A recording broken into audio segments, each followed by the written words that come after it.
Liberation of the Philippines.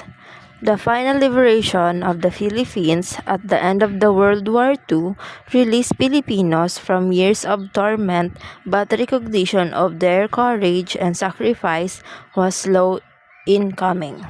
September 1, 2020.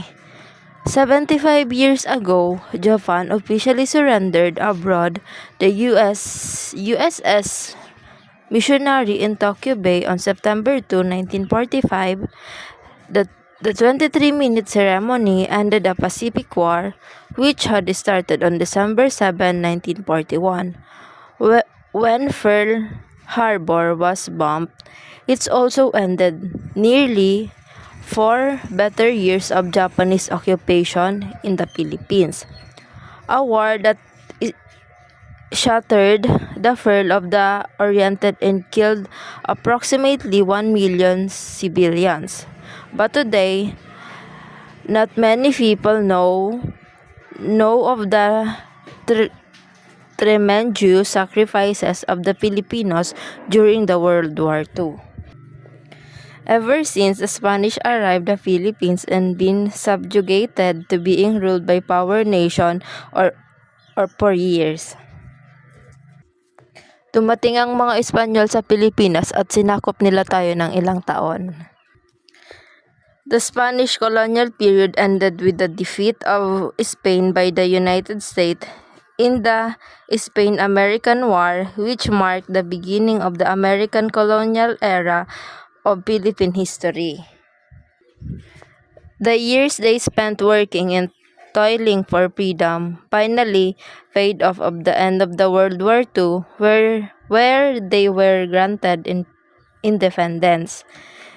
Due to being governed for a long time, their liberation is important. So, 3 years ago, Ninoy Aquino thought to lay to rest his restless dream of Philippine freedom. Today, I have returned as the president of a free people in burying Ninoy.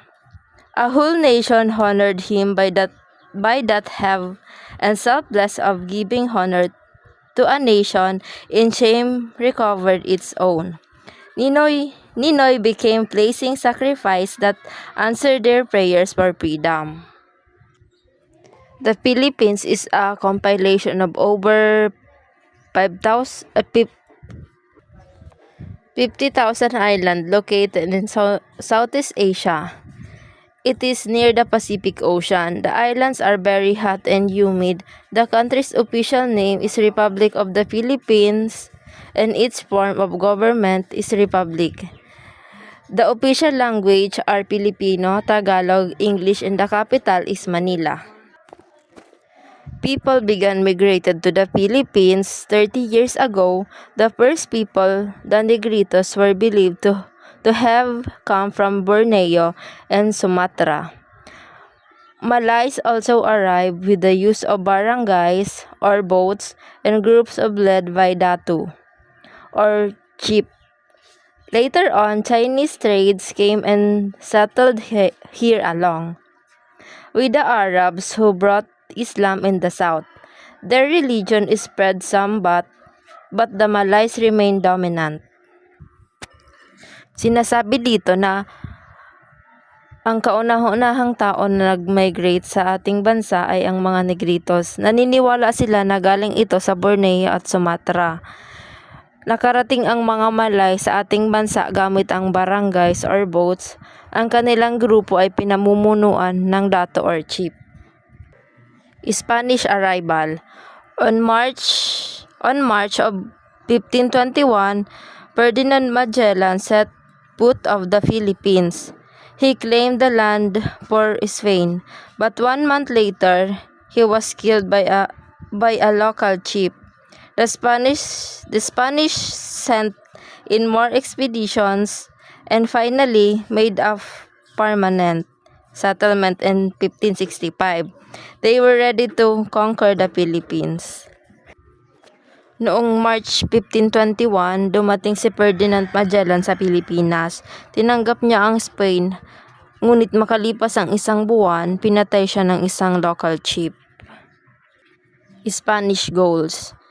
They were three goals to obtain a share in the space trade, make contacts with China and Japan to further their religious efforts, and to convert the Filipinos. Only the third was realized, and even then, it wasn't complete.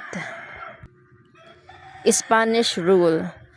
The king ordered that pacification should be bloodless. Thankfully, there was little resistance except for the Muslim. While religious order were busy converting the residents, the state pounded and expenses for establishment and selecting people. The Spain also allowed some of the local chiefs to rule over some of the village alongside them. This allowed Spain to rule indirectly. Manila Galleons. The Manila Galleons was the colony's main source of income. Shipment of silver, bullion, and minted coin were exchanged for Chinese goods. Like silk trade attracted so many Chinese to the Philippines, riots and massacre arose. Duminali. Sinasabi dito na ang Manila Galleons ay isa sa mga pinagkukunan ng income. Mayroon silang shipment of silver na ipinagpapalit sa mga Chinese goods.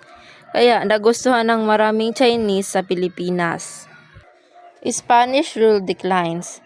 In the 7 Years' War, the British captured Manila. The Spanish were busy battling the British. Rebellions broke out in the north.